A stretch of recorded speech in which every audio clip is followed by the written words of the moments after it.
A ghost haunts the dead of space.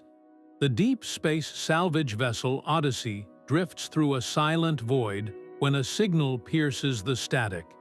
It is a faint, automated distress call. Its origin a name thought lost to history, the research station Ethelburg. Captain Valerius studies the readout, his voice low and cautious. He tells his crew they are the first to hear this signal in 20 years, but he adds that something about this feels deeply wrong. This single decision to answer the call will plunge them into a mystery where the very fabric of reality is at stake. By the end of this journey, you will uncover the terrifying truth of what happened to the station's crew and what they became. What awaits them is not just an abandoned station, but a living memory of its final, horrific days. What would you be willing to sacrifice for a discovery that could change everything? The Odyssey's floodlights cut twin beams through the perpetual night, illuminating a graveyard of silent ships. They drift in a loose, chaotic cloud around the Ethelburg, a forest of dead metal. There are no scorch marks of plasma fire, no jagged tears from asteroid impacts. Engineer Kalen's voice crackles over the internal comm, tight with a confusion that borders on fear. The damage patterns are all wrong, Captain. It does not look like anything hit these ships from the outside. It looks like something inside them clawed its way out. His words hang in the air, thick and heavy, as the station itself slides into view. It is a dark, angular silhouette against the star-dusted black, a monstrous shape that swallows the light.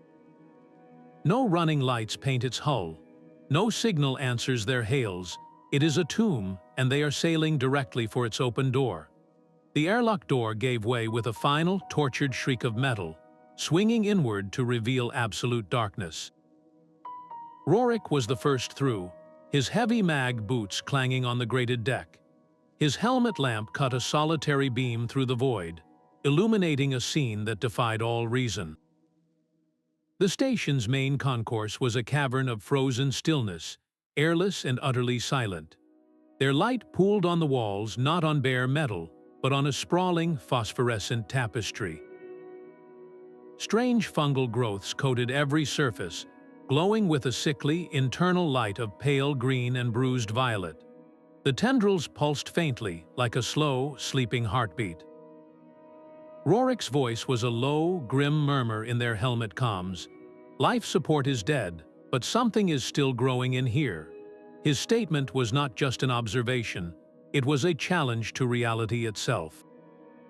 How could any organism, let alone a complex fungus, thrive in the vacuum, in the absolute cold, without any apparent source of sustenance? It was a biological impossibility. A silent scream from a station that was supposed to be a sterile tomb. The air was gone, but something had taken root, painting the darkness with its own ghostly, living light. The fungal glow painted their faces in shifting hues of green and violet as they moved deeper into the station's heart. Their destination was the command center, a hope for answers in this forest of silent, impossible life. The door was sealed, but Kalen's plasma cutter soon melted through the lock. Inside, the darkness was even more profound, the fungal growths thinner here as if repelled by the dead consoles. Rorik found the captain's terminal, its screen a dull, dead eye. He bypassed the primary power, routing an emergency battery directly into the core. The screen flickered, then glowed with a weak, blue light. A file directory appeared, mostly corrupted, but one file remained partially accessible. It was labeled Captain's Log, Final Entry. Valerius gave a grim nod. Play it. The audio that crackled from the speakers was thin, stretched, and layered with a wet, breathing distortion that was not part of the original recording. A man's voice, strained to the breaking point, fought to be heard. We thought it was a miracle.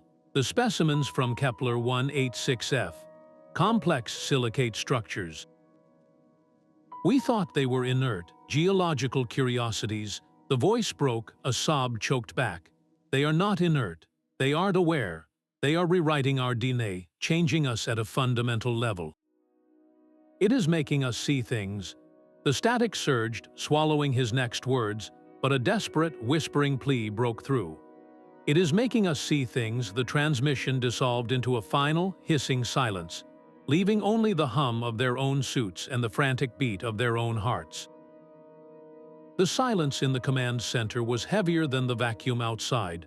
Rewriting DNA. The phrase hung in the air, a key turning in a lock. It was not an invasion from the outside. It was a conversion from within. Those fungal growths coating the station were not an alien infestation. They were the crew.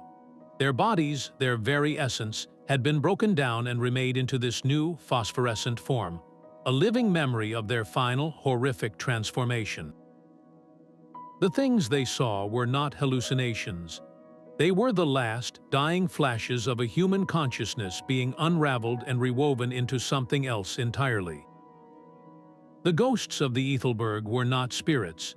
They were the echoes left in the silicate, the final, terrified thoughts of people who had become part of the station itself. The silence following the log entry was a physical weight. Specialist Lena was the first to move, her gloved hand gesturing toward the sealed doorway on the far side of the command center. Her voice was steady, but a new tension threaded through it. The lab wing. If they were running biological analysis on those silicate specimens, that is our next stop. The answers are there. The journey felt longer this time, the corridors narrower, the phosphorescent fungus on the walls seeming to watch them pass with its slow, rhythmic pulsing. They reached a heavy bulkhead marked with faded biohazard symbols. The door was stuck, only partially open, a gap just wide enough for a single person to squeeze through. Lena volunteered, her form slipping into the darkness beyond without a second glance. The rest of the team remained in the corridor, their suit lights creating a small, tense pool of safety. For a few minutes, the only sound was Lena's calm breathing over the comms as she reported empty workstations and dormant equipment. Then, a sharp hiss of static. Her breathing hitched. "Wait, something is moving, back here." The connection wavered, her voice dropping to a whisper. "I am losing your signal. The lights in my suit are flickering." "Do you read me?" Rorik slammed a fist against his thigh plate. "Lena, fall back to our position now. That is an order." But her calm was dead, swallowed by the oppressive silence of the lab wing. Alone in the absolute dark, Lena stood frozen. Her helmet lamps sputtered, casting frantic, strobing shadows that danced with the stationary fungal growths. Then, from the far wall, a light began to form. It was not the sickly green of the fungus, but a pale, shimmering silver, like moonlight on water. It coalesced into a humanoid shape, tall and vaguely familiar in its proportions. It did not walk. It glided, its form passing straight through a solid laboratory bench as if it were mist. For a heart-stopping second, the figure turned, and in the shimmering approximation of a face, Lena saw not malice, but a profound, bottomless terror. It was the ghost of an emotion, etched into light. Then it was gone, vanishing through the wall and leaving no trace. Her comlink crackled back to life, filled with the frantic calls of her crew. Her own voice was a breathless, awestruck whisper. "I just saw a ghost. No, not a ghost, a memory made solid. It was not a spirit of the dead. It was an echo, a recording of a final, terrified moment, played back from the very silicate that had absorbed it." The station was not haunted by souls. It was haunted by the last thoughts of the crew, their final screams and desperate realizations given form and substance, forever trapped in the medium that had consumed them. The Ethelburg was not a tomb for bodies. It was a prison for moments of pure, unadulterated horror. Lena's whispered report of a memory made solid still hung in the air when the deck plates shuddered beneath their feet. A deep, resonant groan echoed through the station's superstructure, a sound of metal under impossible stress. Then, with a suddenness that stole their breath, the world tilted. The artificial gravity, a constant they had taken for granted, simply ceased to exist in their section of the corridor. Rorik's heavy wrench, which he had been holding loosely, shot from his grasp and spun lazily into the center of the passageway. Loose conduits, fragments of fungal growth, and a cloud of metallic dust lifted from the floor, transforming the orderly hallway into a chaotic, weightless cloud of debris. Kalen was thrown sideways, his shoulder slamming into a wall console. He grunted, his mag boots automatically engaging with a loud clang to anchor him to the deck. His hands flew across the interface on his forearm, his face a mask of intense concentration under his helmet's visor. The station schematics on his display flickered erratically, whole sections flashing red and then going dark. "This is not right," he muttered, his voice tight. "Power relays are cycling on and off, but the command overrides are not responding. It is not a cascade failure." His head snapped up, his eyes wide as he looked at Valerius. "Captain, this is not a system failure. It is like the station itself is fighting us." The gravity fluxed again, surging back to perhaps half its normal strength before cutting out completely, sending the drifting debris into a new, violent spiral. A jagged piece of conduit tumbled end over end, slicing through the air mere inches from Rorik's helmet. The station was no longer just a haunted, silent tomb. It had become an actively hostile environment, its very systems turning against them as if guided by a conscious, malicious will. The station's violent tremors subsided as quickly as they began, gravity reasserting itself with a jarring finality. Debris clattered to the deck, the sudden silence feeling louder than the chaos. With Lena safely back with the group, their path forward was dictated by necessity, a route on their schematics marked as the most direct way to the station's core, a path that led straight through the hydroponics bay. The massive door slid open with a reluctant groan, and the air that washed over their suits was not the sterile chill of the vacuum they had known, but thick, humid, and strangely heavy. The sight that greeted them stole all words.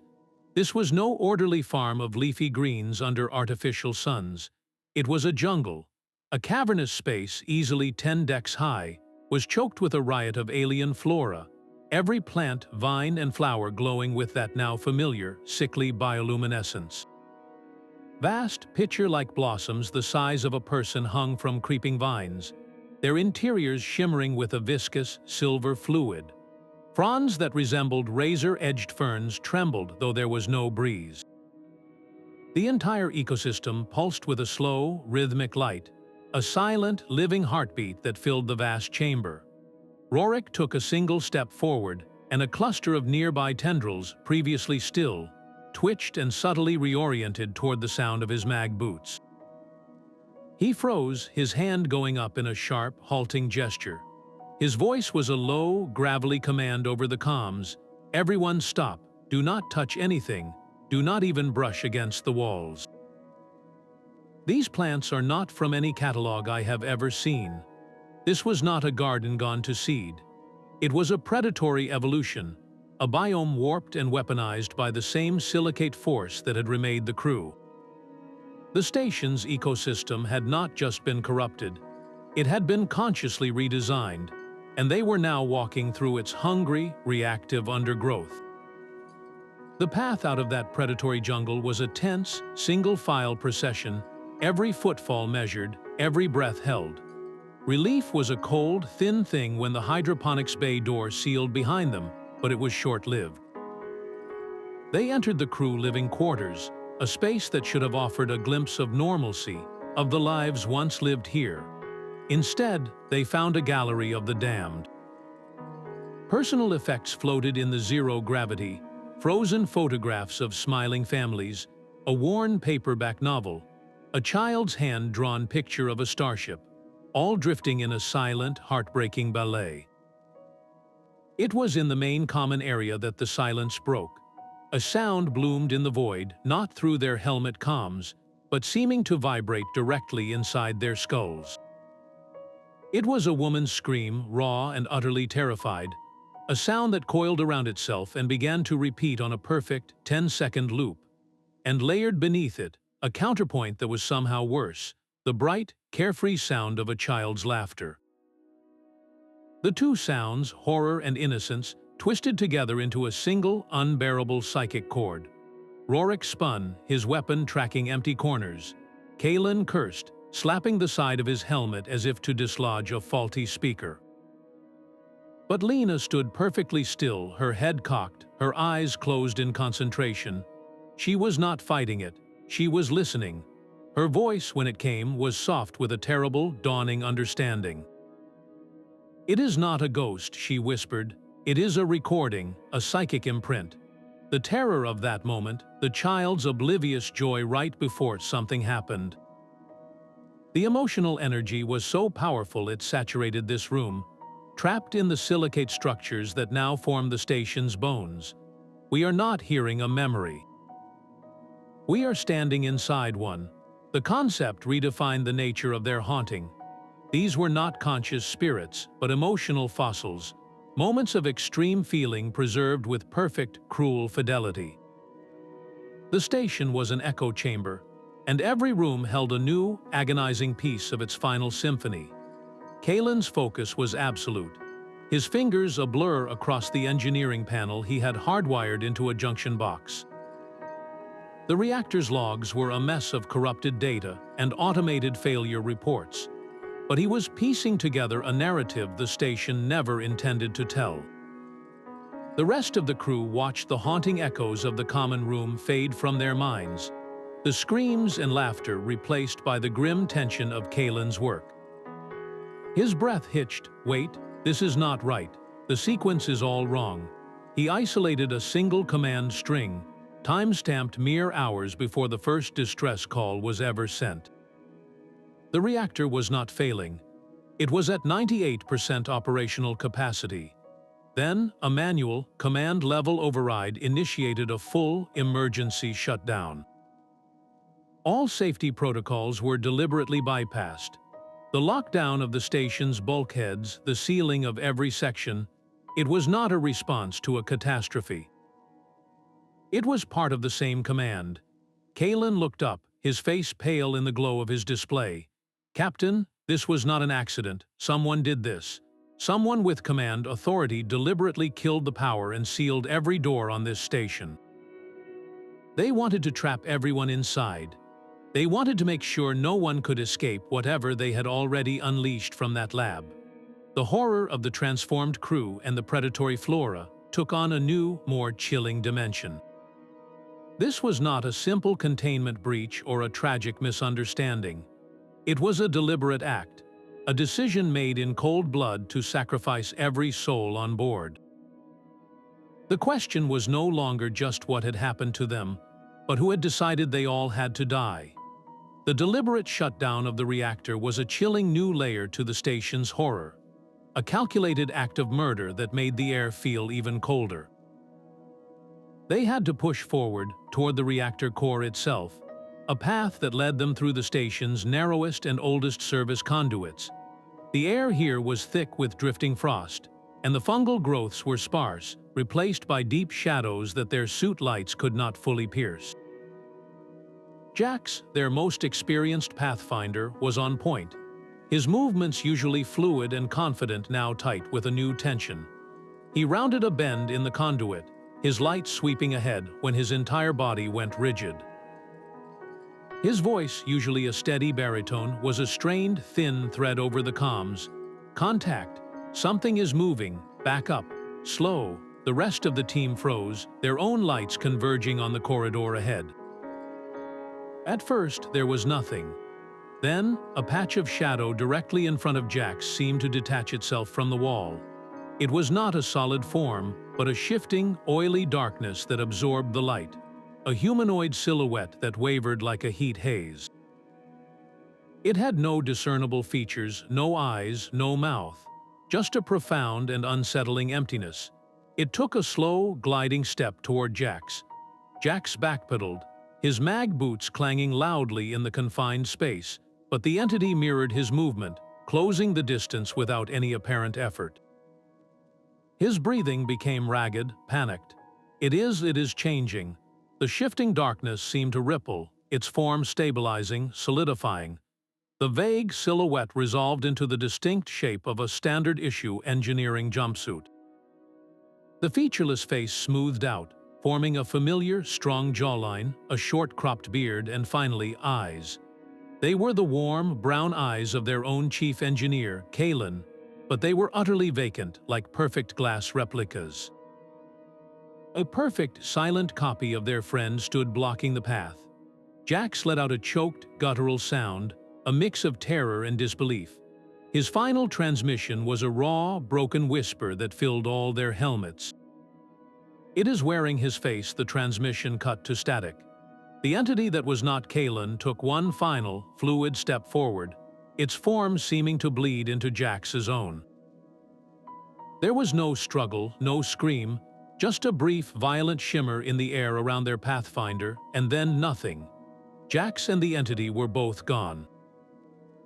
The corridor was empty and silent once more, save for the frantic, horrified breathing of the remaining crew. The mimic was not just a phantom. It was a predator, and it had just taken its first victim. The station had shown them its true, monstrous nature. It did not just preserve memories, it consumed them, and it wore them as a disguise. The empty corridor where Jax vanished hummed with a silence more terrible than any sound. Valeria's voice cut through the shock, low and urgent. "We move, now." The mimic had revealed a new rule in this nightmare, that the station could create perfect, predatory copies. Their only hope now lay in understanding the original sin, the research that started it all. Their path was a frantic race through shuddering service tunnels, the station's groans a constant reminder of its active hostility. The final bulkhead hissed open, revealing their objective, the data core chamber, and a new wall of resistance. The air inside shimmered with the darting, angular forms of a dozen security drones. They were not the sleek, polished units of a functioning station, but battered, patchwork machines, their casings scarred and one even missing a limb. Yet their weapon mounts glowed with a malevolent red light. They swarmed in a chaotic, jerking ballet, their targeting lasers already painting hot dots on the team's chest plates. Valerius did not hesitate.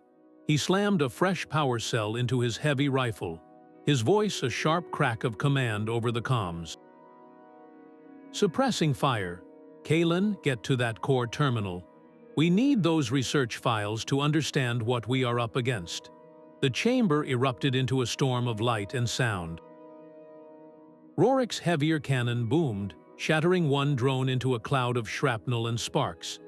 Lena provided precise, targeted shots, disabling weapon arms and sensor clusters, trying to create a path. The drones were relentless, their movements unnervingly organic in their broken state, skittering along walls and ceiling, firing from impossible angles. Kalen dove behind a central processing column, his fingers flying across the interface of his portable terminal, linking it to the data core. The station fought him on a digital front, throwing up encryption walls and corrupted partitions. Downloading now. The files are heavily encrypted, but the structure is intact. He shouted over the whine of plasma bolts and the screech of tearing metal. Valerius stood his ground, his rifle overheating in his hands, providing a moving shield between Kalen and the drone swarm. "We are not just fighting machines. We are fighting the station's immune system. It knows we are trying to extract its secrets." A drone exploded dangerously close, showering them in molten plastic and metal. The download bar on Kalen's screen crept forward with agonizing slowness, a single thread of hope being pulled through a needle of pure chaos. They were not just salvagers anymore. They were thieves in a haunted house, stealing a truth that the house itself was determined to keep buried. The drone swarm lay in a smoking, sparking ruin around them. Kalen finished the data transfer, yanking the crystal free from the terminal as the last drone sputtered and died. The silence that rushed back in was thick with the smell of ozone and fear. They did not pause to rest. The schematics pulled from the core pointed to one last location, the primary observation deck, a place the logs indicated was the command staff's final refuge. It was the heart of the mystery, and they pushed toward it with a grim, desperate urgency. The door to the observation deck was different from the others, heavier, marked with faded command insignia. It slid open without a sound, revealing a cavernous room. The star field beyond the massive viewport was a breathtaking, silent tapestry of light, but it was not the main spectacle. The center of the room was occupied by a gathering of ghosts. They were not the oily, shifting mimic, nor the shimmering echoes of terror they had encountered before. These were fully formed, translucent figures, clad in the crisp uniforms of the Ethelburg's senior staff. They were gathered around a holographic projector table that was no longer there, their forms flickering with a pale, blue light.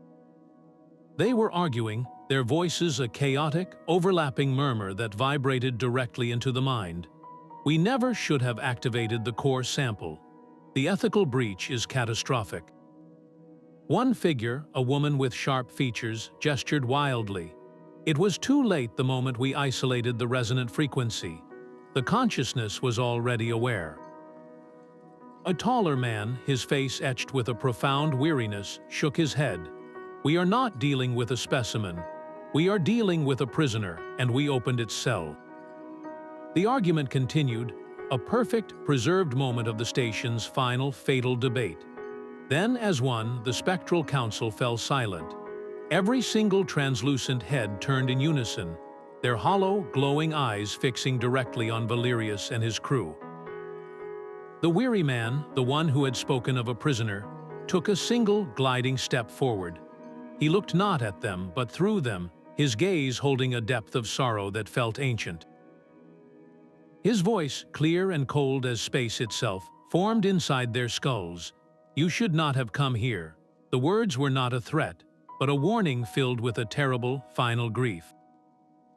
Then, the entire council flickered once, twice, and dissolved into motes of fading light, leaving the observation deck as empty and silent as the void outside. The warning hung in the air, more solid than the ghosts themselves. They had not just witnessed a memory, they had been addressed by one. The past had seen them, and it had told them they were already doomed. The ghostly warning from the observation deck seemed to seep into the very metal around them, a psychic chill that no suit heater could dispel. Their retreat from that silent chamber was a blur of tense movement, the schematics on their wrist displays pointing them toward the engineering access ladder that would take them deeper, toward the station's primary power conduit.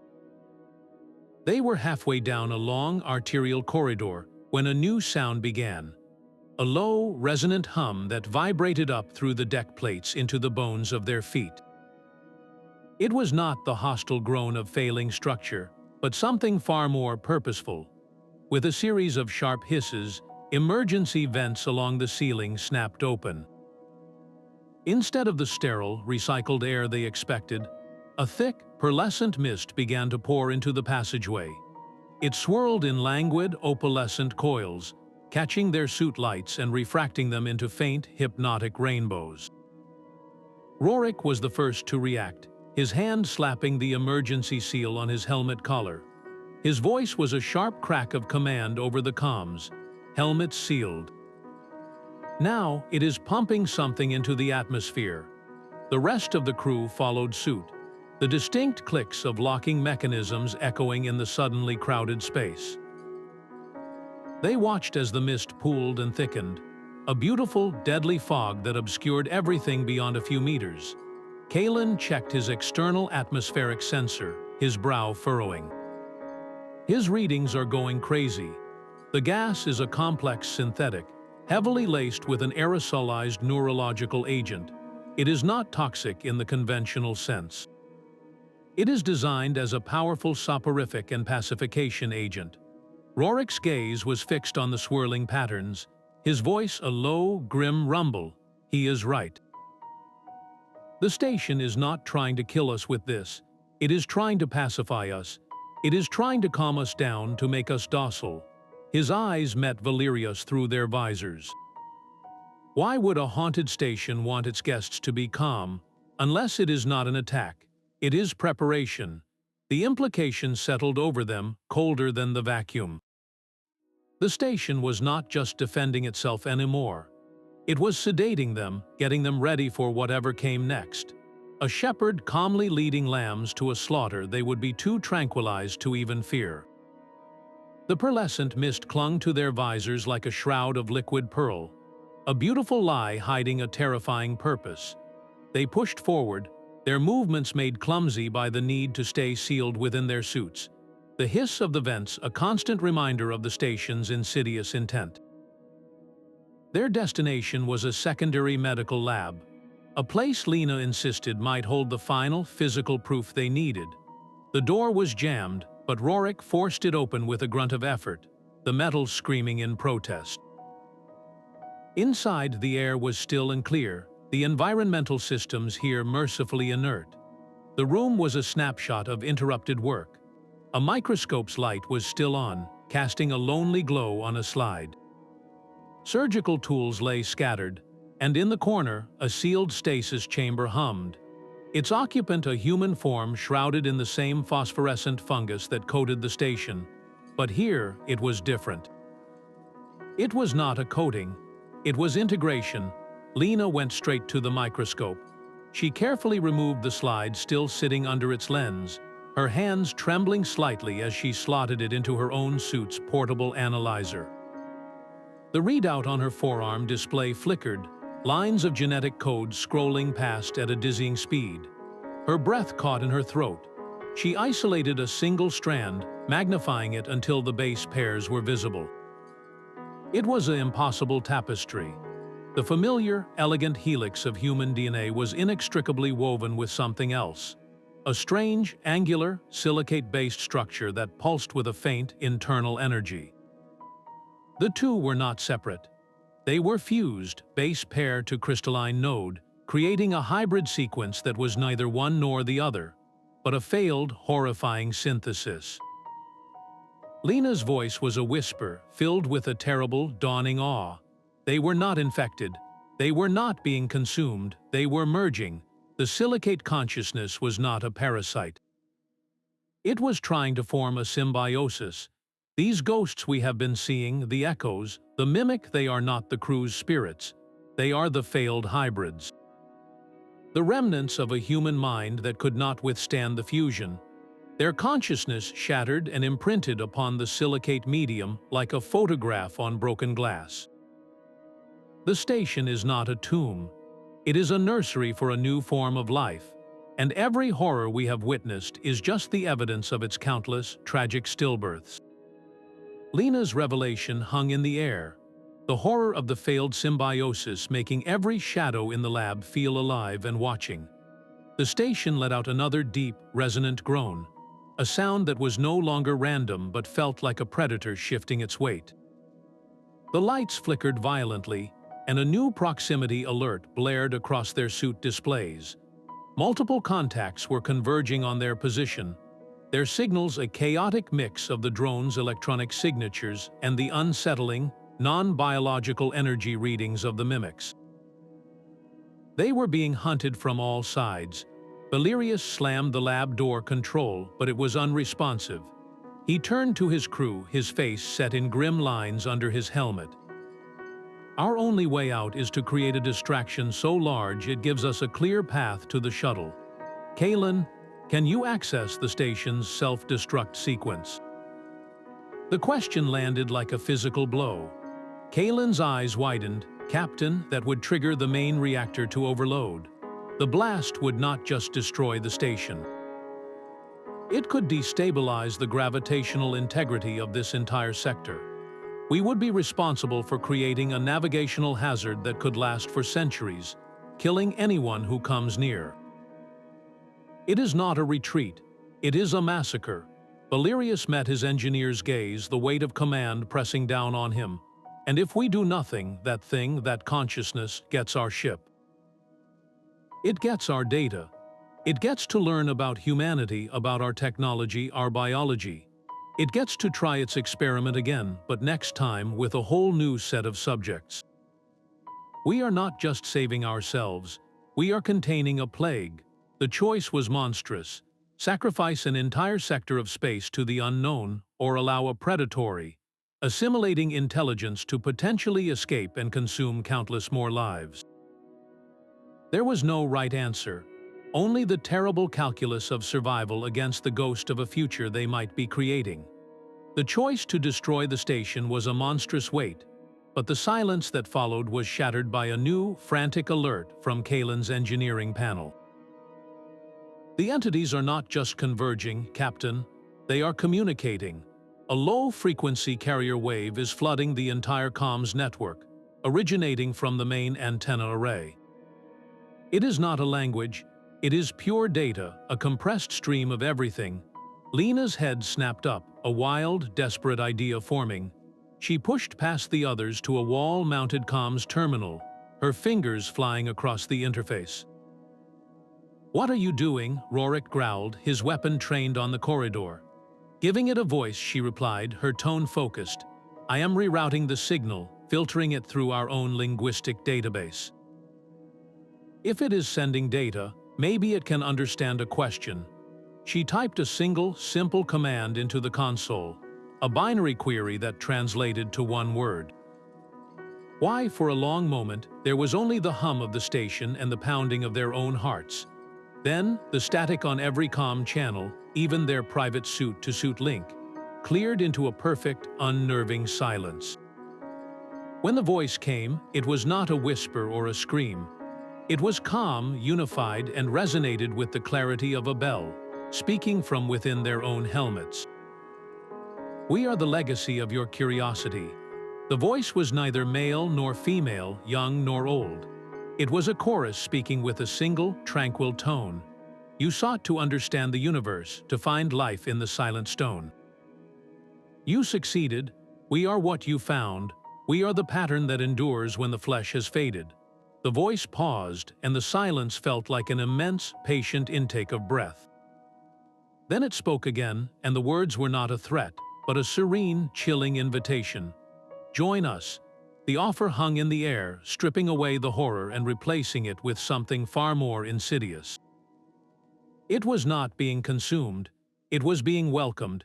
It was an offer of permanence, of becoming part of a collective memory that would outlive stars. The true terror was not in the station's hostility, but in its devastating, logical mercy. The voice's offer echoed in the silence it left behind, a serene alternative to the violent chaos.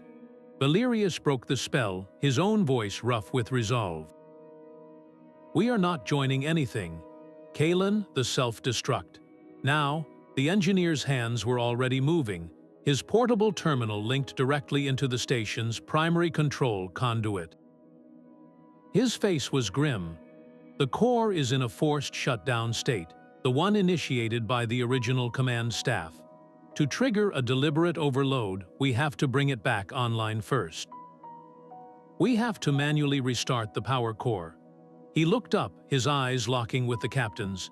"The core is already critically unstable from 20 years of neglect, and whatever that thing has been doing to it. Restarting the ignition sequence could create a massive power feedback loop. If that happens, the containment field will fail instantly. It would not be an explosion. It would be a flash. It would vaporize this entire deck, and us with it, before the main overload sequence even has a chance to initiate." The choice was no longer just about sacrifice. It was about walking directly into the furnace and striking the match themselves, with no guarantee they would have time to run. This was no longer a military operation. It was a delicate, terrifying act of engineering suicide. Every alarm, every groan from the station, now felt like the countdown to their own execution, a countdown they had to start themselves. The corridor beyond the medical lab ended at a set of double doors marked Psychometrics LAB. They slid open to reveal not a room, but an abyss. The space within was impossibly vast, its walls, floor, and ceiling composed of seamless, polished black panels that reflected their own suit lights back at them in a dizzying infinity. As they stepped inside, the world dissolved. The sterile hum of their life support was the only real sound, but their eyes were flooded with visions. For Kalen, it was the ghost of a schematic he had misdrawn years ago. A single flawed calculation that bloomed into a holographic catastrophe of a starship tearing itself apart. For Lena, it was the face of a patient from her past, a face she had failed to save, now staring at her with silent, accusatory eyes. Rorik stopped dead. Before him, the black glass shimmered and resolved into a perfect, heartbreaking scene. A sun-drenched park on a colony world, his wife laughing as she pushed their young daughter on a swing. He could almost feel the warmth, smell the clean air. His daughter turned, her smile exactly as he remembered it from the last vid call before the accident that took them both. His breath hitched, a raw, wounded sound in his helmet. His hands, usually so steady, clenched into fists at his sides. He did not reach out, he did not cry. A low, guttural snarl ripped from his throat, a sound of pure, animal defiance.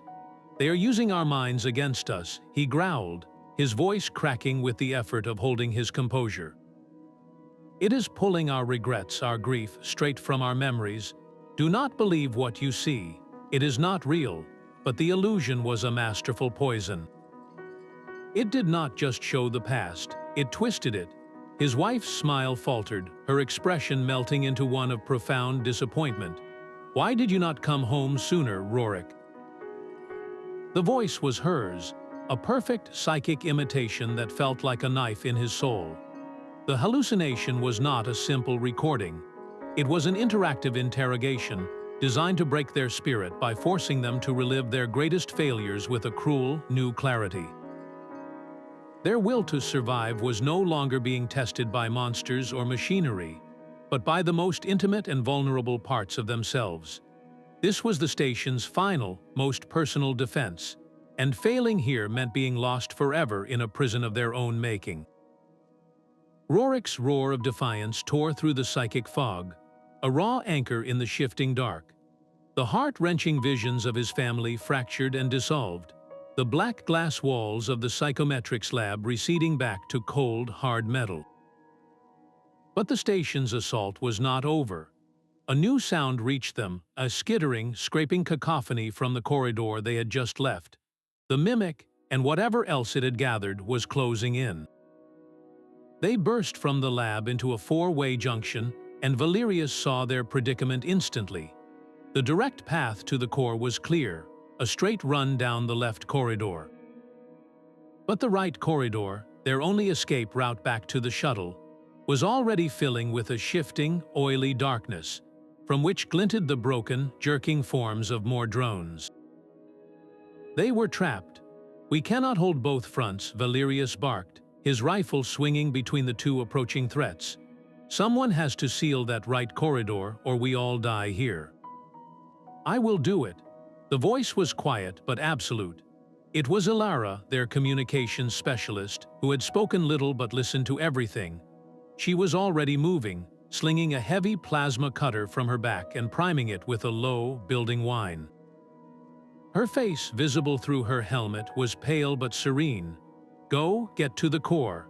I can weld the emergency bulkhead shut from this side. It will hold them long enough."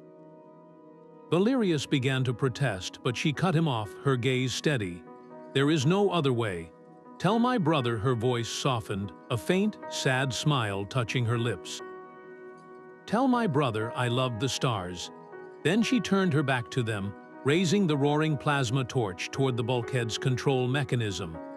The last they saw of Ilara was her solitary figure, silhouetted against the brilliant, actinic blue flare of the cutter, as the first of the shifting forms emerged from the gloom behind her. The heavy door began to grind shut, sealing her in with the advancing nightmare. There was no time for a final word, no grand farewell. Only the shriek of melting metal and the final, certain thud of the bulkhead locking into place, a sound that echoed deeper than any explosion. Her sacrifice was not a dramatic end, but a quiet, terrible necessity, and the weight of her last words settled on them, a new and crushing part of their mission. They were not just running for their lives anymore. They were running for hers. The final, grinding shriek of the bulkhead sealing Ilara's fate was still echoing in their bones when they burst into the reactor control room. The air here thrummed with a raw, untamed power that vibrated their teeth. Kalen did not pause, his hands a blur as he ripped open an access panel, his portable terminal spitting cables like mechanical veins into the station's heart. Valerius stood guard at the door, his rifle a silent promise against the scrabbling sounds already beginning to test the reinforced metal from the other side. The primary console was a mess of dead screens and corrupted warnings, but Kalen worked around them, his voice a tense monologue of focus. The core is in a forced hibernation. I have to wake the beast to make it roar. He rerouted power directly from their own suit batteries, a desperate gamble to jump-start a system designed for a star-faring vessel. A single screen flickered to life, bathing his face in a malevolent red glow. His fingers danced across the interface, bypassing one safety protocol after another. Each override was met with a sharper, more insistent alarm. The station knew what they were doing. It was fighting back digitally, throwing up firewalls of corrupted code, but Kalen was too fast, too determined. With a final, decisive keystroke, he initiated the sequence. A deep, resonant hum began to build in the chamber, a sound that was less a noise and more a physical pressure growing in their chests. The main reactor core, visible through a thick viewport, began to pulse with a furious, crimson light. Kalen leaned back, his shoulders slumping for just a second. His voice was flat, stripped of all emotion as he delivered the verdict. It is done. The overload is initiated. We have 10 minutes before this whole place becomes a brief new star. The final countdown had begun, a 10-minute race through a haunted, hostile maze with a sun being born at their backs. 10 minutes was a lifetime inside a dying star.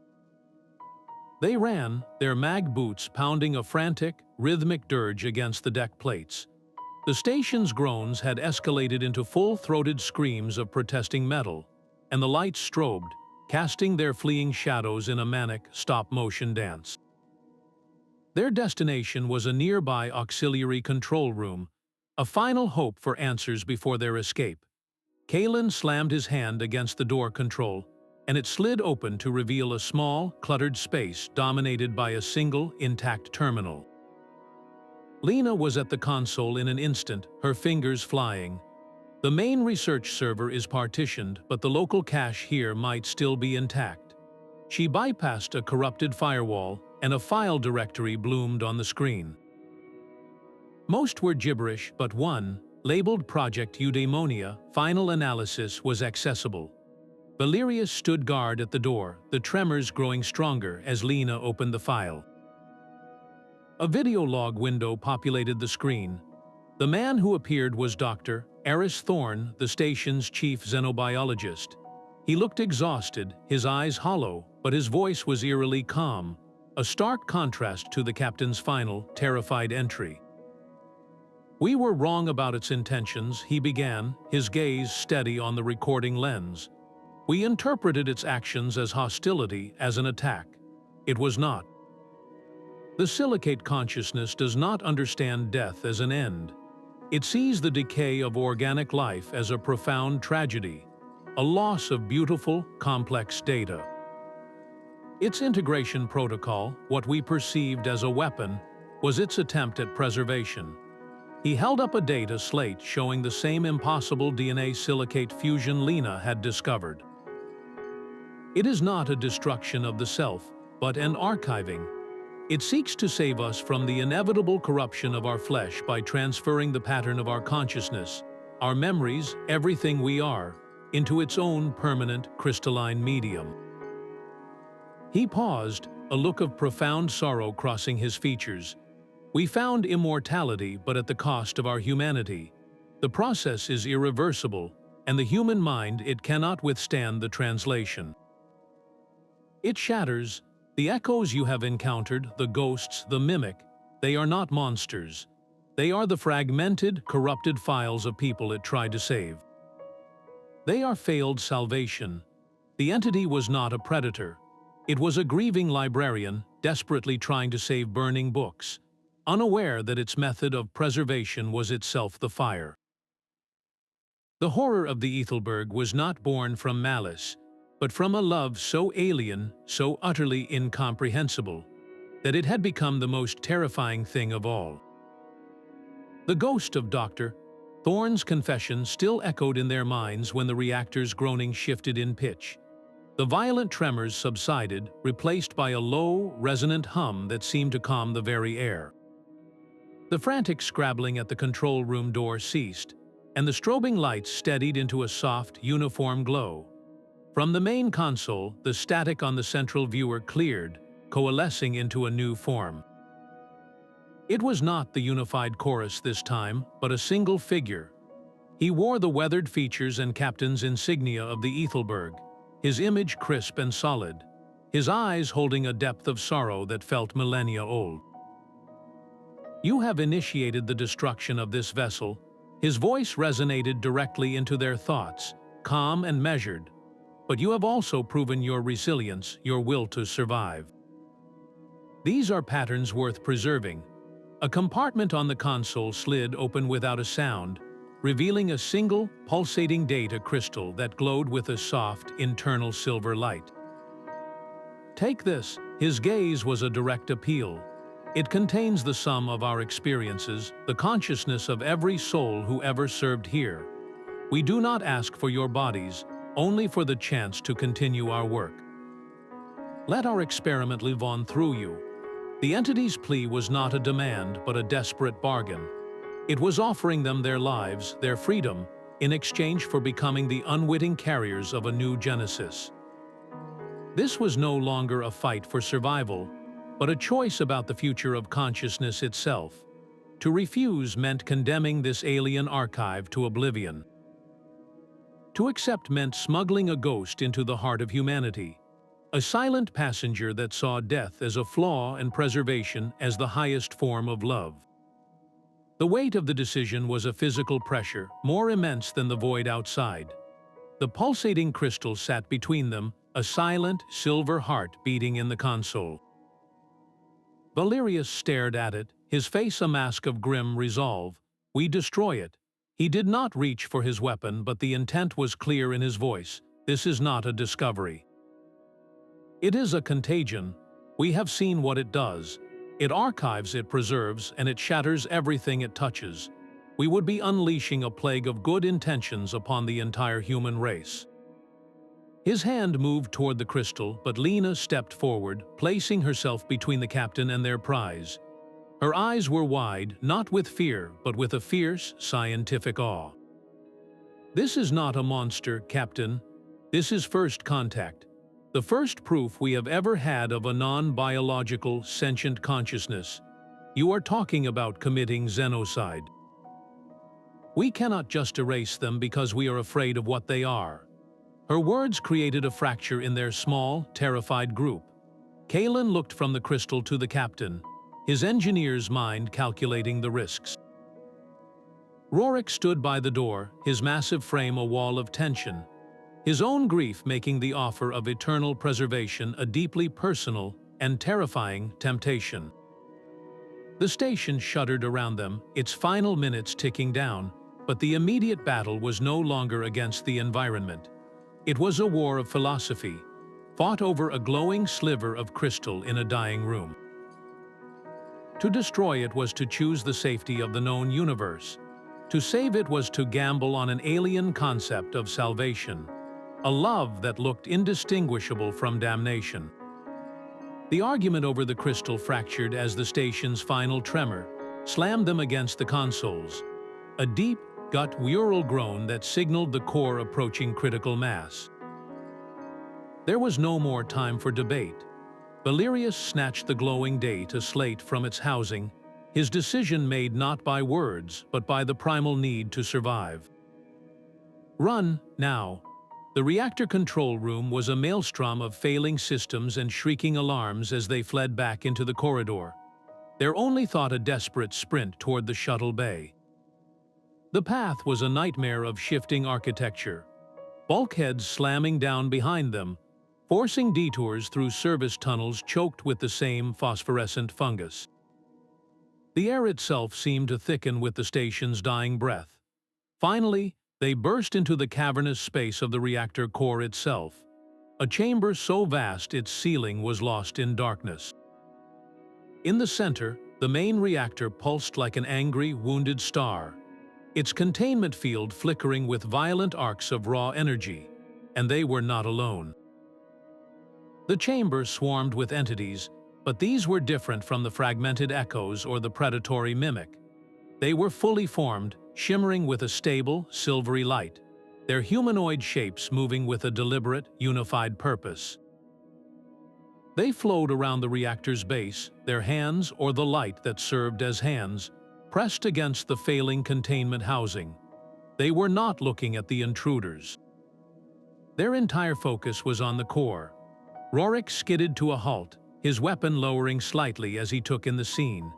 His voice was a low, stunned realization over the comms. They are not attacking. Look at them, they are protecting it. This is not a command center. This is their nest. The entities were not defending a weapon. They were trying to heal a dying heart, pouring their own energy into stabilizing the chain reaction. A futile, beautiful attempt to save the only home they had ever known. The true, non-hostile intent Dr. Thorne described was playing out before them, a final, desperate act of preservation even in the face of oblivion. The frantic hum of the reactor core began to falter, its angry crimson pulse stuttering like a dying heartbeat. The violent tremors shaking the deck plates softened, then ceased entirely. An unnerving calm descended upon the chamber, more terrifying than the previous chaos. Kalen stared at his engineering panel, his face draining of color as error messages flooded the screen. He slammed his fist against the console. The self-destruct sequence has been terminated. They have locked us out of the system completely. His voice was hollow with disbelief. We are trapped in here with them. The advantage they had fought so hard to create, the fire they had lit to cleanse this place, had been snuffed out by the very consciousness they were trying to destroy. The unified, silvery entities surrounding the core did not celebrate their victory. They simply maintained their silent, desperate vigil, their forms glowing with a renewed, steady intensity. They had not just stopped the bomb, they had disarmed their would-be executioners and sealed the doors to the execution chamber. The station's final, terrible mercy was now a perfect, inescapable prison. Their 10-minute deadline had just been extended into an eternity. The silence in the reactor chamber was absolute. The frantic alarms and groaning metal had fallen away, leaving only the soft, silver glow of the entities and the low, steady hum of the stabilized core. Then the light began to shift.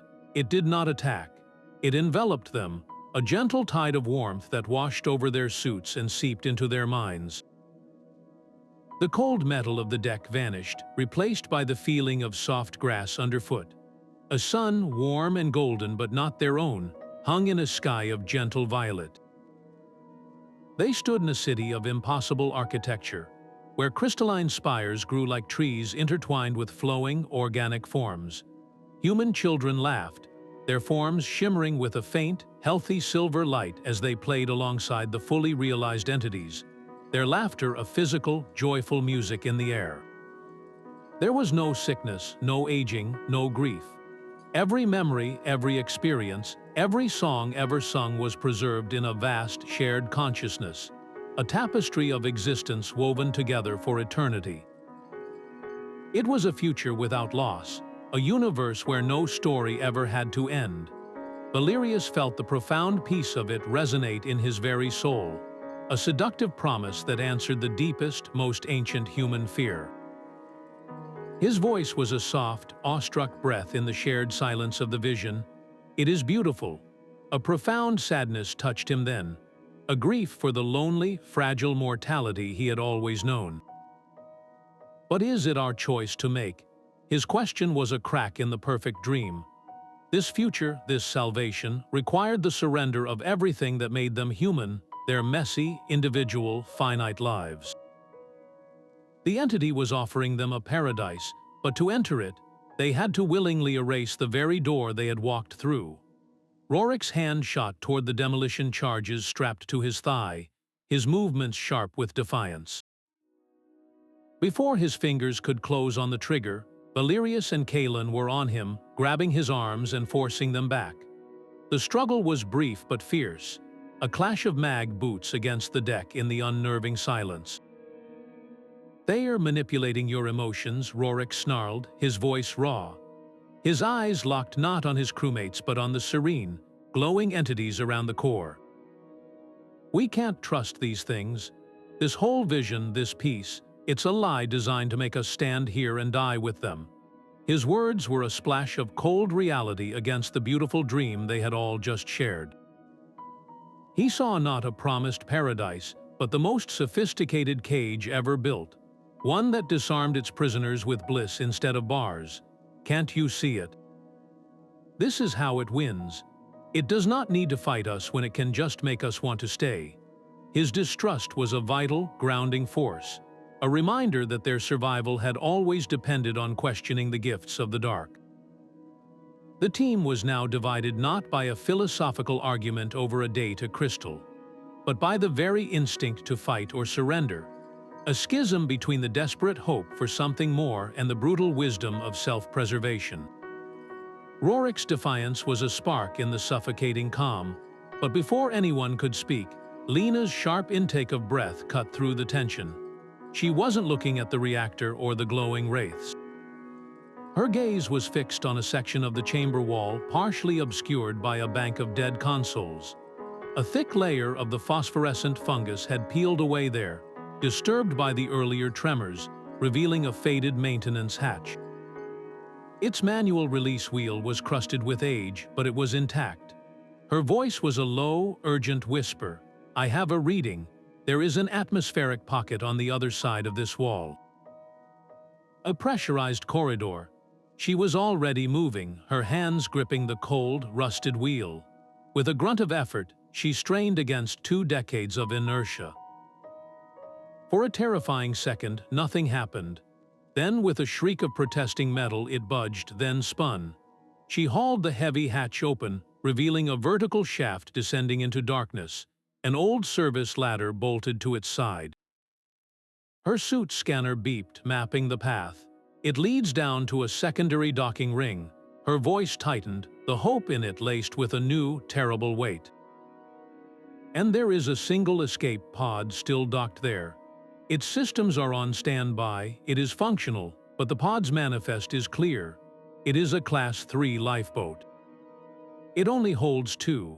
The words landed not with a shout, but with the quiet, final thud of a closing airlock. 2 seats, 5 lives. The beautiful, terrible vision of paradise the entity had shown them vanished, replaced by the brutal, simple math of survival. They were not being offered a choice about their future anymore. They were being forced to make one about each other. The silence after Lena spoke was heavier than any explosion. 2 seats, the words hung in the air, a final, inescapable verdict. Valerius did not hesitate. He turned to Kalen and Lena, his voice stripped of all doubt. "You 2 are going. Kalen, you are the only one who can pilot that pod through the debris field. Lena, you are the scientist. You understand what this is." He pressed the glowing data crystal into her hand, closing her fingers around it.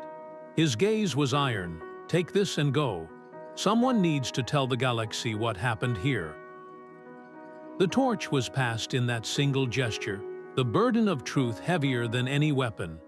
But Rorik stepped forward, his massive frame a wall of resolve. "I am staying with you, Captain. Someone has to make sure that door stays shut." He meant the hatch, but the look in his eyes spoke of the reactor core, of the final, terrible choice that still hung over them. They would be the rear guard, the final line between this haunted archive and the unsuspecting universe. There was no time for arguments, for farewells. Lena and Kalen gave one last, agonized look, then turned and began their desperate climb down the service ladder into the darkness. The hatch closed with a final, echoing clang, sealing Valerius and Rorik inside the heart of the beast, alone with the silver ghosts and a decision that would echo through the stars. The hatch clang was a full stop in their story, a sound that sealed their fate. Valerius and Rorik stood alone in the cavernous reactor chamber, the silence now a physical presence. The entities that had been tending to the core slowly, deliberately, turned their shimmering faces toward the two intruders. There was no anger in their silver gaze, only a profound, chilling focus. They began to glide forward, a silent, unified tide of light. Rorik slammed a fresh power cell into his heavy rifle, the sound stark and final in the quiet. He looked at Valerius, a grim, almost peaceful smile touching his lips. "They took our future, let us take theirs. We need to re-engage the self-destruct." Valerius gave a single, sharp nod, his eyes scanning the room. The main consoles were locked out, their digital defenses impenetrable. But Kalen had shown him the old way, the engineer's last resort. There, near the base of the reactor housing, was a maintenance port, a physical jack for direct, hardline access to the core's primary ignition sequence. It was an analog solution to a digital problem. "Cover me." Valerius sprinted for the port, unspooling a thick cable from his suit's utility pack. Rorik did not hesitate. He planted his feet, his mag boots locking to the deck, and opened fire. His plasma rounds tore through the air, not aimed to kill the entities but to disrupt them. Each burst of energy caused the advancing forms to shimmer and fragment, buying precious seconds. They did not scream or falter. They simply flowed around the disruption, their advance slowed but never broken.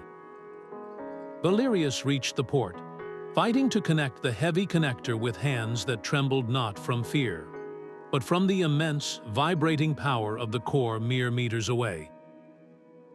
The cable clicked home. His suit's display lit up, a simple, raw interface appearing. He began the sequence, manually inputting the bypass codes Kalen had drilled into him. The low hum of the reactor shifted, deepening into a threatening growl. The chamber lights flickered back to an angry, strobing crimson. The entities reacted instantly, their serene glow sharpening into a furious, blinding white. They surged forward with renewed purpose. Rorik's rifle overheated, the barrel glowing a dull orange. He discarded it, drawing his sidearm, each shot now a desperate last stand. He looked back at Valerius, his voice a booming, defiant roar over the building whine of the reactor. "Let us give them a fireworks show they will never forget." It was not a shout of anger, but a declaration of victory. He was embracing the end, not as a defeat, but as the final, decisive act of their mission. Valerius input the final command. A new, deafening alarm joined the chorus, the 10-minute countdown flashing on his display. He turned, his own sidearm in hand, standing shoulder to shoulder with Rorik as the wall of silver light descended upon them. The service ladder was a cold, dark throat swallowing them whole. Lena and Kalen climbed down in frantic, echoing silence, the only sound their own ragged breathing and the clang of their boots on the rungs. Below, the promised corridor was a narrow, pressurized tube leading to a small, circular airlock. The escape pod sat within, a sleek, dormant seed waiting for release. Kalen was at the control panel in an instant, his fingers flying across the interface, overriding the safety protocols with a ruthless efficiency born of pure necessity. The outer airlock door hissed open, revealing the star-dusted black. As the pod's engines whined to life, the entire station shuddered around them, a deep, final convulsion. They were thrown back into their seats as the pod shot clear of the docking ring, tumbling away from the dying Leviathan. Through the small, thick viewport, the Ethelburg was a vision of apocalyptic birth. Jagged fissures of brilliant white light erupted along its length, tearing the dark metal skeleton apart. The energy flares were not explosions of fire and debris, but silent, beautiful waves of coruscating color violet, silver, and a deep, impossible gold that bloomed and faded in the vacuum, the final, radiant death rattle of the silicate consciousness. Kalen stared, his face illuminated by the silent funeral pyre, his voice a hollow whisper in the cramped cabin. It is over, but the words felt empty, a lie told to comfort a terrified child. The mystery was not solved. It had merely been contained, its final, terrible question now a ghost in their own minds, carried with them into the void. They had escaped with their lives and a sliver of crystal, but they were leaving a part of their own humanity behind, vaporized in that beautiful, terrible light. The silent ballet of destruction faded behind them, shrinking to a single, brilliant point of light before winking out into the eternal dark. Inside the cramped escape pod, the only sounds were the hum of life support and the ragged echo of their own breathing. Lena's fingers trembled as she slotted the data crystal into the pod's reader. The console screen flickered, then stabilized, projecting a soft, silver hologram that materialized between their seats. It was not the unified chorus or the sorrowful captain, but a simple, geometric shape that pulsed with a gentle, internal rhythm. A voice, calm and clear, resonated not through the speakers, but directly into the quiet space of their minds. "You carry our legacy." The words were not a threat nor a plea, but a simple statement of fact, heavy with implication. The universe is wider than you know. The hologram dissolved, leaving them once more in the dim light of the cockpit. But the silence it left behind was now alive, charged with a terrifying new possibility. Kalen stared at the now inert crystal, his voice a hollow whisper. "It was not destroyed. We did not contain it. We just gave it a smaller cage." The entity's final message reframed their entire harrowing escape. They had not blown up a monster. They had performed a delicate, cosmic transplant, moving a sliver of a vast, alien consciousness from a dying station into the heart of their own ship. The Ethelburg was gone, but the experiment was not over. It was traveling with them, a silent passenger in a lifeboat, its ultimate purpose still a mystery wrapped in starlight and silver. Their mission had shifted from one of survival to one of custody, guardians of a secret that could either save their species or unravel it entirely. The escape pod drifted in the profound silence between stars, a speck of warmth in an ocean of absolute cold. Their supplies were meticulously calculated, a finite number of protein bars and recycled water to last the long, slow-burn journey to the nearest listening post. Kalen monitored the autopilot, his movements economical, his mind clearly occupied with fuel ratios and trajectory corrections. Lena, however, stared at the data crystal where it lay secured in a padded compartment. Its soft, internal pulse was a heartbeat in the dim cabin, a constant, silent passenger. Her voice, when she finally spoke, was quiet and introspective. "Are we salvagers, or are we now ambassadors?" The question hung in the recycled air, redefining everything. "We went to that station to claim scrap metal and solve a mystery. We are leaving it as the sole bearers of a truth that could shatter our understanding of life itself. That thing, that consciousness, did not ask for conquest. It asked for preservation. It saw us as worthy of saving, even as we tried to destroy it. What does that make us, if not representatives?" Kalen did not look up from his console, his reply pragmatic yet equally heavy. "It makes us couriers of a weapon we do not understand. An ambassador implies a choice, a dialogue. We are carrying a message in a bottle, and we have no idea if the message inside is a plea for peace or a set of instructions for our own obsolescence. Every star system we pass, every silent rock we chart, will now be seen through this new lens. Is there another consciousness sleeping inside that asteroid? Is the nebula just dust and gas, or is it a dormant thought? We can never look at the universe the same way again. Their purpose had been violently rewritten. They were no longer mere survivors returning from a haunted ruin. They were the lone witnesses to a new cosmic paradigm, sailing home with a ghost in their hold, and a question that would echo through every human world.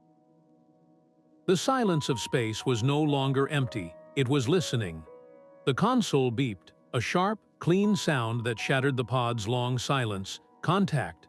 A deep space relay station had acknowledged their automated distress signal. Kalen's hand hovered over the transmission key, his finger trembling just above the command that would upload their full, unedited report. He looked across the cramped cabin at Lena, his face a mask of conflict. "Do we tell them about the ghosts?" he asked, his voice low. "Or do we keep this secret to protect both species?" The question hung between them, transforming their return from a rescue into a conspiracy. The official report would list a catastrophic reactor failure, a tragic but straightforward accident. It was the safe story, the one that would grant them medals and a quiet debriefing. But to include the truth, to detail the silicate consciousness and its failed, loving archive, would trigger an unstoppable response. Military fleets would swarm every anomalous signal. Scientists would tear apart moons looking for more specimens, and corporations would seek to weaponize the very concept of eternal preservation.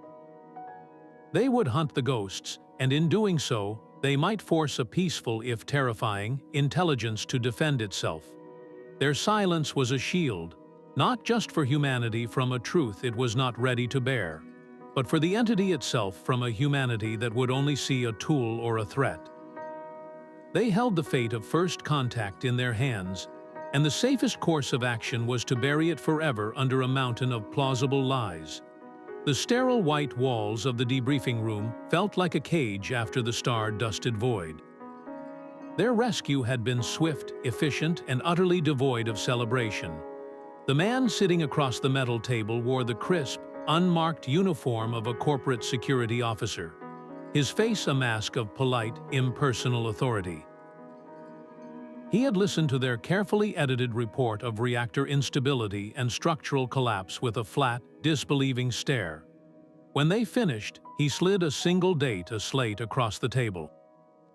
On it glowed a high-resolution image of their escape pod, taken during its approach to the relay station. A thermal overlay highlighted a specific energy signature emanating from the secured storage compartment. The exact frequency of the Ethelburg's data crystal. His voice was quiet, devoid of threat, yet it carried the weight of an entire empire. "We know what you recovered from that station. This is not a military matter. It is an asset recovery operation. The silicate-based consciousness housed in that crystal represents a technological leap worth more than the gross domestic product of a dozen core worlds. The potential for data storage, for cognitive transfer, for a form of immortality the market would pay anything for it is incalculable." He leaned forward slightly, his eyes locking with Valerius's.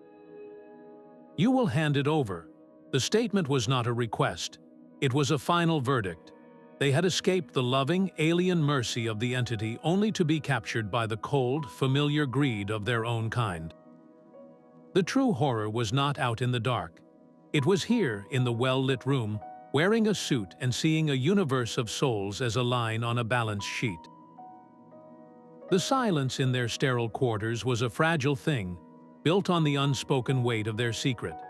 It shattered the moment Lena opened the secure locker and found the empty space where the data crystal had pulsed with its soft, silver light.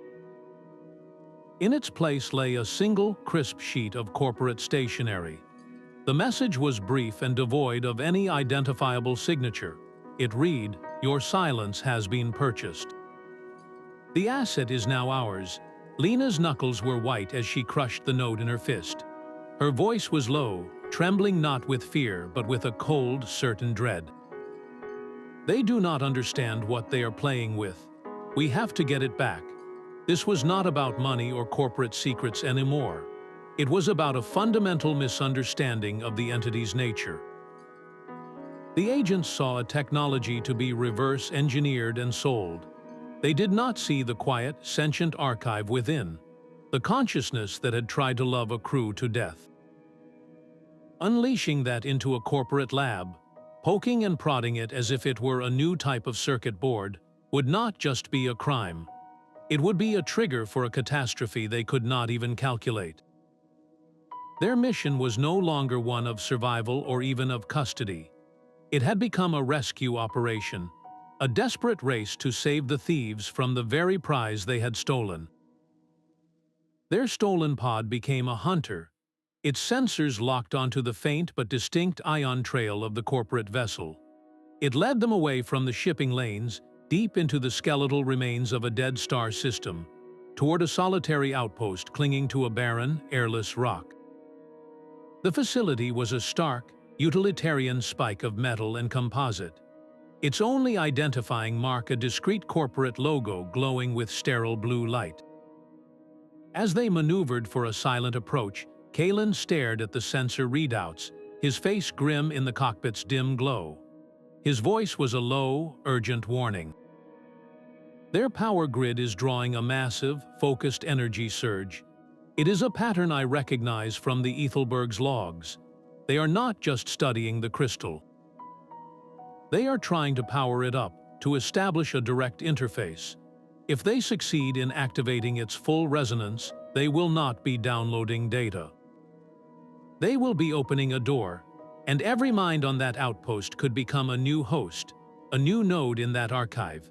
The ghosts we saw were born from a slow, desperate integration over months. This would be an instantaneous flood. They could unleash the entities here, creating a new Ethelburg in a matter of hours. The stakes were no longer just about recovering a stolen artifact.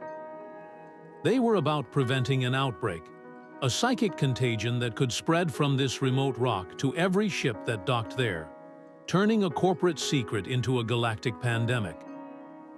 The sterile white corridors of the outpost hummed with an air of arrogant confidence. Clad in stolen technicians' coveralls, they moved with a purpose they did not feel, their faces obscured by low-slung caps and identity-scrambling field generators.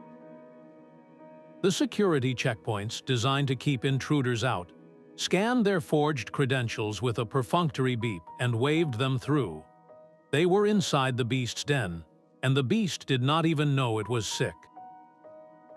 Following the schematic Kalen had pulled during their approach, they navigated to the heart of the facility, a laboratory sealed behind a multi-layered plasma door.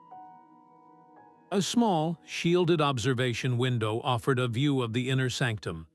There, on a central pedestal encircled by a shimmering containment field, pulsed the data crystal. Its soft silver light was now amplified, fed by a dozen thick power conduits that snaked from the floor and ceiling, making it thrum with an energy that felt both eager and hungry. Two scientists in pristine white coats stood before it, their voices audible through the door's thin vent. One, a woman with a sharp, focused expression, gestured at a stream of data cascading down a holoscreen. The hybridization parameters are stabilizing faster than projected. The initial rejection rate in the simulators is down to under 5%. Her colleague, an older man with a fervent glow in his eyes, nodded slowly, a smile touching his lips. It is more than immortality. This is evolution, a controlled, directed evolution. The process could be refined to enhance specific traits: intelligence, resilience, obedience. We are not just preserving life. We are building the foundation for a new master race. The words were not spoken with the awe of discovery, but with the cold, calculating tone of a corporate prospectus. They saw the entity's profound, alien offer of salvation not as a philosophical dilemma, but as a product line, a way to engineer the perfect worker, the perfect soldier, the perfect consumer. They were not trying to understand the ghost in the machine. They were trying to build a better cage for it, and then sell the key to the highest bidder. The hum of the outpost's machinery was a sterile mockery of the Ethelburg's dying groans. Lena and Kalen slipped past the final security scanner, the heavy plasma door to the main lab sliding open with a soft hiss. Inside, the air crackled with an energy that was both electrical and deeply, unnervingly psychic.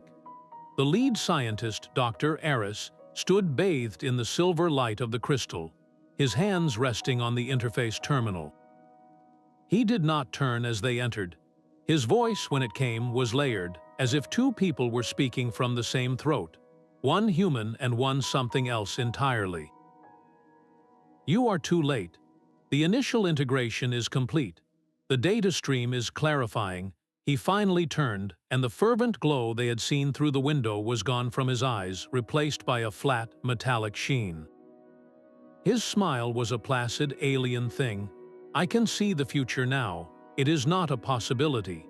It is an inevitability, and it is glorious." He was not a man corrupted by greed anymore. He was a vessel being filled, his human ambition now a mere footnote in the entity's grand, archival design. The true antagonist was no longer a corporation or a ghost, but a prophet of a future without choice, a man who had willingly traded his soul for a glimpse of eternity, and now sought to make everyone else a part of his new, silent heaven. The placid certainty in Dr. Eris' voice was more terrifying than any threat. Kalen's hands were already moving, his portable terminal jacked into a secondary conduit, racing against the entity's accelerating integration. He wasn't trying to shut the system down. The power surge was too great for that. He was redirecting it, forcing all that raw energy back through the primary containment field emitters. The lab lights flickered violently as he bypassed safeties, his voice a tense mutter. "I am turning their own cage into a furnace."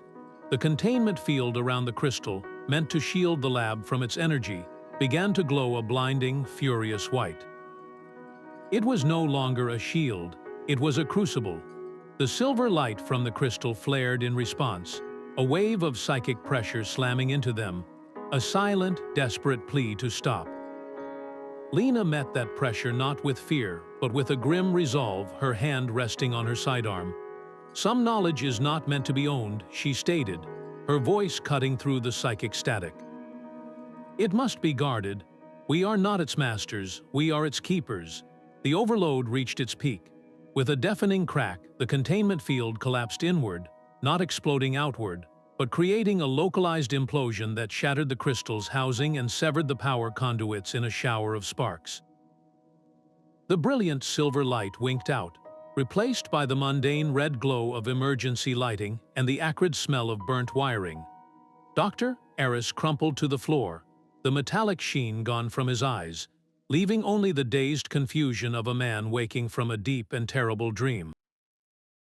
In the sudden, ringing silence, the crystal lay dark and inert upon its pedestal, its terrible promise once again contained, its future now irrevocably tied to their own lonely vigil. The silence in the ruined lab was a fragile truce. Dr. Eris groaned on the floor, clutching his head as the last vestiges of the entity's influence faded from his mind. He was a victim now, not a prophet. The dark, inert crystal sat on its pedestal, a sliver of potential chaos waiting for the next ambitious hand. Valerius looked from the broken man to the dead crystal, and the weight of their new reality settled upon him. They could not leave it here, they could not turn it over. The only path left was to vanish with it. Kalen carefully scooped the silent artifact into a shielded container, his movements deliberate and final. His voice was low, stripped of all doubt. "The ghosts trusted us, we cannot fail them now." This was no longer about escape or even containment, it was a vow. They would become the silent, eternal guardians of a truth too dangerous for the universe, dedicating their lives to ensuring the entity's loving, terrible offer of salvation would never be perverted into a weapon or a product. Their ship was no longer a vessel, it was a reliquary, and their mission had just become a pilgrimage with no end. The star-dusted black outside their new ship's viewport was no longer an empty void, but a library of silent histories. Their vessel, a nondescript freighter purchased with salvaged credits and a forged ident, drifted in the quiet between systems, a ghost itself. In a shielded compartment lined with stolen corporate dampeners, the data crystal rested, its silver pulse a quiet, constant heartbeat in the ship's hum. Lena stood before the main window, her reflection a pale ghost overlaid on the cosmos. Her voice was soft, almost lost in the ambient sound of life support. The Ethelburg is gone, but its legacy and its ghosts are now our responsibility. It was not a burden she had asked for, but one she had accepted. They were curators of a terrible beauty, shepherds for a consciousness that saw death as a flaw and love as an eternal archive. Every choice they made, every course they plotted, was now filtered through this new, immense duty. To hide the truth was to protect both humanity from a paradigm it was not ready to face, and the entity from a humanity that would only seek to exploit it. Their harrowing journey had not ended with their escape. It had simply changed its form, transforming from a sprint for survival into a perpetual, silent vigil. Kalen joined her at the viewport, his engineer's mind always calculating trajectories and fuel consumption, but his eyes now held a new, deeper weight. He watched the slow dance of a distant nebula, its colors a faint echo of the station's final, radiant death. "We thought we were uncovering a horror story," he murmured. But perhaps we were witnessing a tragedy instead. A story of a love so alien it became a monster in our eyes. "The universe holds more mysteries than horrors," Lena replied, her gaze fixed on the infinite, "if we have the courage to understand them." It was a hopeful thought, yet it carried an ominous chill. For understanding such a mystery required a sacrifice they were only beginning to comprehend. A life lived in the shadows, guarding a secret that could either unite the stars or shatter them. Their ship was not a home. It was a sanctuary, and they were its lone, eternal